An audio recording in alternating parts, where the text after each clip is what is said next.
Welcome to the Mary Ewing Law Show. Hello, and welcome back to the Mary Ewing Law Show. Mary is a Colorado attorney with more than 4 decades of legal experience. She represents clients in personal injury, workers' compensation, and family law cases, providing straightforward, personalized help when people need it most. I'm Heidi Mack, and in today's episode, we're answering a question many people have after a crash. Do I really need a lawyer? Or can I just handle this myself? This episode is, Do I Need a Lawyer After a Car Accident? So welcome back, Mary. Thank you so much for joining us again. Good to be back, and I look forward to answering your questions. Thank you so much. Now, the last episode we definitely talked a little bit about this, but Mary, not every accident leads to a lawsuit. So how does someone know when they actually need a lawyer? I would answer it this way. If there's no question as to who was at fault, and if it's just about the cars and the person is the damage to the car, and the person is satisfied with the offer that's being exchanged by the insurance company, then why pay for a lawyer? But if you have injuries or there's an issue as to who was at fault, or there's an issue about whether the car should be totaled or not, then you probably need a lawyer. Maybe just to get a little bit of advice. For example, a lot of people say, oh, well, this was a really decked out car or decked out truck. I have all this money in it and they're only offering me X. Well, the reality is the law says it's just what the market value of the car is. Mm-hmm. So if you put a lot of money in it, but it's not going to affect the actual value, there may not be a lot that an attorney could do for you, but it's at least worth for people to get that information and know what their rights are. But if you have injuries, then that makes it more likely, or if there's, as I said, if there's an issue as to who is at fault. Got it. And talking about these decked out cars, as you said, that kind of goes into like, what are the warning signs that an insurance company might not be offering a fair deal? Well, as I said in the first episode, you have to remember that an insurance company makes its money by taking in premiums and being conservative in what it pays out. That's just a nicer way of saying they want to pay out as little as possible. So if the car, let's talk about the car first, because that, at least you could go to a blue book. And, blue book has wholesale, trade-in, and retail. If they're only offering you wholesale, that may not be enough. Or if they're not considering the various add-ons that Blue Book provides, then that's a problem. With injury cases, you really need an experienced attorney to advise you on whether you're getting a fair offer, because the overwhelming odds are that you're not getting a fair offer.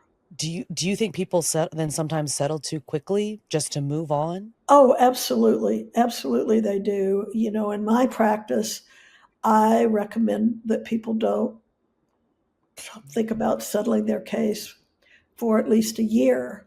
You can settle the property damage, but if they have any injuries at all, you really need to know, are you going to fully recover, or are you going to have some subsequent flare-ups? What are your injuries? And I always tell people, look, if you call me in 3 months or 6 months and tell me, look, Mary, I am sure I'm just fine. I know what you said, but I'm sure I'm just fine. Can we just settle the case?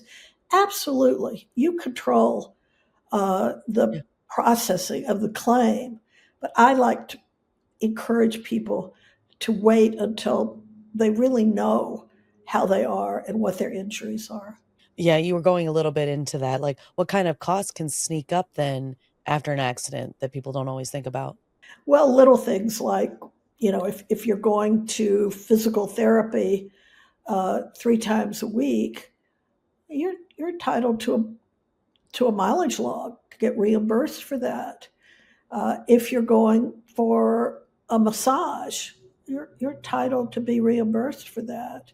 If you're getting some type of special equipment, let's say you've been advised to get a special kind of bed or sometimes I've had people say, my doctor said I should really try to swim uh, in a warm pool. Well, you got to find a uh, health club that keeps their pool warm, and then you claim that. So, I mean, if somebody, is hiring you or another lawyer, does that change the way the insurance company handles the case? I like to think it does, and I'm actually quite sure it does because I know I'm experienced in this. I've handled thousands of cases, and I know what's important. I know what adjusters want to hear. I know how to document wage loss, to get information about how the person is maybe going to work, but going to work hurt, how they are having difficulties in their personal responsibilities. They're hiring out home care, somebody to come in and take care of their home or take care of their yard. I also advise people avoid posting on social media. Insurance companies are going to be Right. looking for that. And keep in mind that there might be surveillance films taken of you. You might be taking the trash out and it's really heavy and you haven't been doing it, but you're thinking, oh, I really, I need to get this done and maybe I could do it now. That's when they'll film you. Right. So be aware of that. But I know to ask the insurance company, look, if you've taken any surveillance films, you got to turn that over to me, that sort of thing. So then, say they, they're hiring a lawyer and people do, we all have to worry about, monetary things. Like, so when they worry about the cost, can you explain somewhat, it doesn't have to be great detail, but explain how fees usually work in personal injury cases? Under Colorado law, attorneys are required to offer a client work on an hourly basis. The reality is, I I cannot remember uh, a person saying they wanted to hire me on an hourly basis in this kind of case. You're required to offer it, but virtually everybody would prefer to have what's called a contingent fee, meaning the lawyer takes a percentage of uh, the ultimate proceeds from the lawsuit. If there's if you don't get anything, then the lawyer doesn't get any fee. There may still be cost incurred, and the lawyer's not allowed to carry those costs or cover those costs. But, if you lose the case, most lawyers are going to not pursue the client to pay those costs. Interesting. Very interesting. So after, say you have this accident afterwards, Mary, when is the best time to reach out to you or another lawyer? I would say as soon as possible because the fees are going to be the same. Um, so you might as well get the benefit of the lawyer's time and advice from the beginning. And you'll also know, does your attorney return your phone calls? Does your attorney keep you advised? I can't tell you how many people come to me and they say, I've had another lawyer. But she doesn't keep me advised. They don't return my phone call. I don't have a clue what's going on.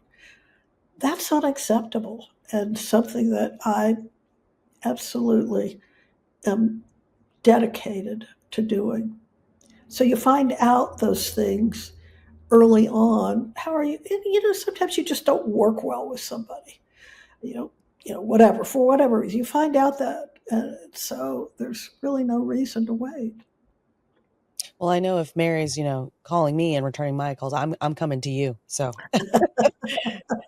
so if for people listening, Mary, is there any last thing that you'd want to just reiterate, to let people know the advice, whether they should call a lawyer or not after a car accident?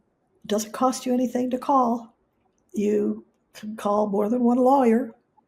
They'll usually talk to you at least on the phone about what's happening. You can get some initial information about what you should be doing before there's a formal relationship. But it's important also for people to know that even though the lawyer's not formally retained, you still have an attorney-client privilege. So what you're saying is protected. They can't go out and tell other people. They can't get hired by the insurance company to defend your case. That even that limited contact says that the lawyer has obligations to you. So take advantage of that and reach out, find out what you can do and who to help you. Well, thank you so much, Mary. Like I said, from listening to your information and talking to you, I'm telling everyone to go to Ewing, Colorado. Thank you. Thank you. You're welcome. So thank you, everyone. Thanks for joining us for today's episode of the Mary Ewing Law Show. If you're feeling unsure after a car accident and you don't have it to figure it out alone, Mary Ewing can help you understand your options and take the right next step. To learn more, visit maryewinglaw.com. And don't forget to like, subscribe, and leave a review if this episode helped you. Thank you as always. Thank you, Mary, for joining us. Thank you very much. It's my pleasure. Have a great day and the day you deserve. Thanks for watching. Be sure to hit that like and subscribe button and leave us a review in the comments.